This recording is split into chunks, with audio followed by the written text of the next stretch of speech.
বউ ক্ষুধা লাগছে, তাড়াতাড়ি খাওন তো। বউ খাওন দিব মানে? সব কাজ কি বউ একলাই করব?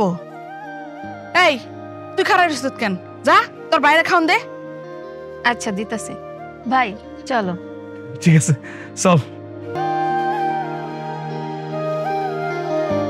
এইগুলো সরাই দিও আম্মা পরে। আচ্ছা যা।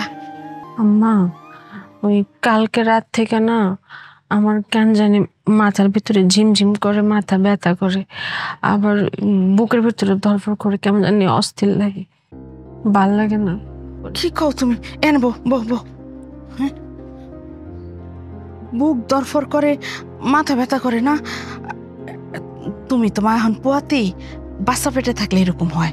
আমার যখন বাচ্চা পেটে ছিল তখন আমারও এরকমই লাগতো। আচ্ছা মা, মনের মধ্যে কি অশান্তিও লাগে? তুমি কিন্তু এইসব কথাবার্তা আবার মানুষের লগে কইতে যাও না মা, মানুষে শুনলে হাসবো। হ্যাঁ তুমি এক কাজ করো, তোমা বিছনায় যাও, বিছনায় যাইয়া ওই মাথার নিচে বালিশটা দিয়া একটু আরাম করে কতক্ষণ ঘুমাও। ঘুমাইলেই দেখবা শরীরটা ভালো লাগবো। হ্যাঁ উড়ো উড়ো আও। আম্মা এনে ঘুমাই না তো, বাতাস আছে। আরে এই শক্ত বেঞ্চের মধ্যে কি শুইবা? এখানে শুয়ে আরাম লাগবো। বিছনায় যাও, বিছনায় যাই আরাম করে শোক।